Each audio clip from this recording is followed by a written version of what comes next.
Something that I commonly do a lot, which is something that a lot of self-defense practitioners also do, is I envision myself in violent situations or violent confrontations where I'll either have to talk someone down or de-escalate a situation or fight my way out of it. Sometimes it can be, just me versus one person, sometimes it's me versus multiple people, and sometimes some of them have knives, some of them have guns, some of them have tasers, batons, whatever the situation is. But usually I try to envision this in places that I frequently go because that's where it'll more commonly and more likely happen.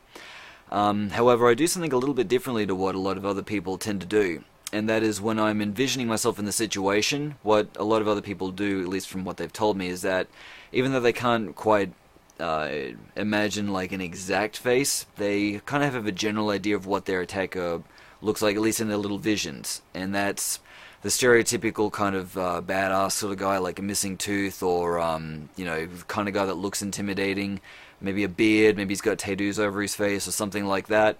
For me, I try not to do that. What I do is in all my like visions that I kind of have, where I try to mentally prepare myself every single day and give myself a contingency plan, is my attacker has a blank face and a question mark on it. Because in real life, everyone kind of expects there to be like a certain way a criminal is supposed to look, but there isn't one.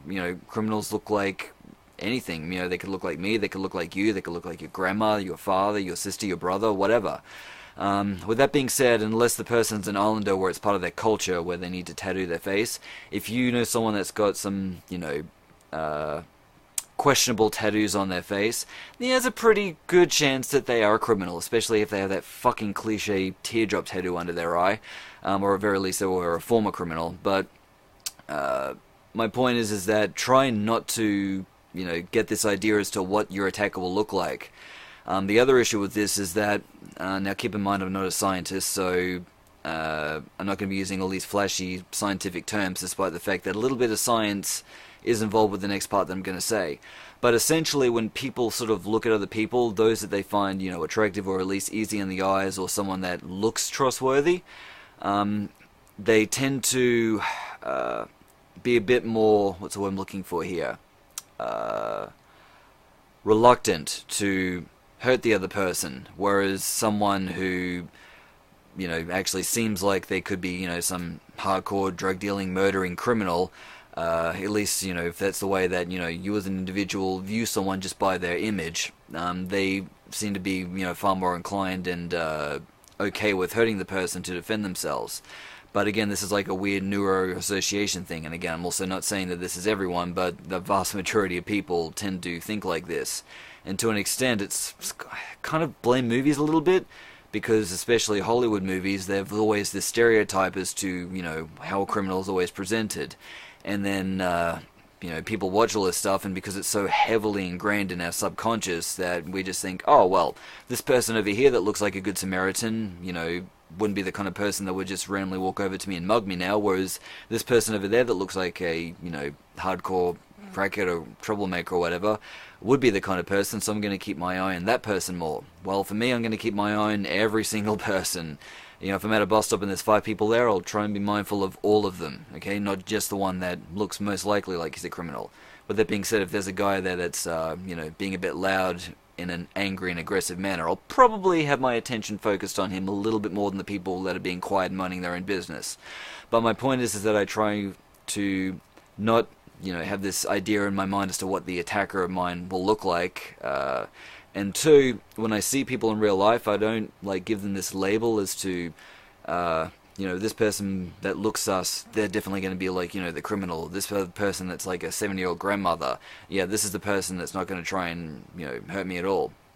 Also, there was a case where a 70-year-old grandmother who was really sweet and innocent looking was arrested and charged for kidnapping and abducting children, so, go figure. Anyway, my point is, don't make these particular assumptions about people. Usually if people see some guy that's, got scars on his face, wearing an eye patch, 6 foot tall and 100 kilos, and a beard for good measure, and maybe a missing tooth, they might think, well, this guy's really rugged and enjoys getting into fights, and that's how he got the scars and, lost his eye and he's got experience in this. Well, that's not necessarily true. He may have all the scars and lost an eye because he, can't defend himself against a glove slap or a teddy bear, and he can't fight to save his life. And so this person, if that's the case, would be less intimidating than the other guy that might be 5 foot tall, but holds a black belt in certain name of martial art or self-defense system here, and also served in the army and actually killed maybe like 10 or so people. So this is the thing: the way someone looks doesn't necessarily reflect A, how their mental state, or B, their past. Another example of this is with Albert DeSalvo, better known as the Boston Strangler. So basically what he would do is he'd strangle women that were his victims, and then once he got bored of that, he then had sex with their dead bodies. So, charming individual, but if for whatever reason you were pinned up against this particular person who allegedly killed like hundreds of thousands of women, that might be an intimidation factor playing in your mind. It's like, whoa, this guy's got experience in killing all these people and doing this sick, messed up stuff. How do I stand a chance against this person? Well, there was actually an event where he got caught, and the authorities asked him, did any of your victims get away? And he said, yes. One of my victims, as I grabbed her, I put my hand over her mouth and tried to drag her into an alleyway or somewhere out of the public view, and she got nervous and bit his hand, and so he freaked out and ran away. Okay? Again, there's a few things that these particular criminals don't want, and that's one of which is to attract attention to themselves, because they also don't want to get caught. Anyway, the point that I'm trying to get at is that, even with all the stuff that he did, one of his victims just bit him on the hand, and then he's like, okay, well, the person's fighting back. I want none of this. I'm getting out of here. This isn't worth it. Anyway, if there's one message I want people to take away from this video, it would be to not assume to know what your attacker will look like, because the truth is you won't know until they present themselves, and when they do, regardless of what it is that they look like, if they put you in a situation where you have to defend yourself, well, you may have to rip them apart. So again, this is why when I imagine myself in these situations, I don't imagine my attacker's face. I say, it's blank and it's kind of like got a question mark. On the odd occasion, I will mix things up a little bit where I'll kind of separate it from if I'm being attacked by a woman or if I'm being attacked by a man. But regardless of gender, I still don't try and imagine what their faces look like. I also try and, don't imagine what their ages are either. But the reason why I separate it from gender is because a lot of the times men will attack people different ways to the way a woman will attack someone.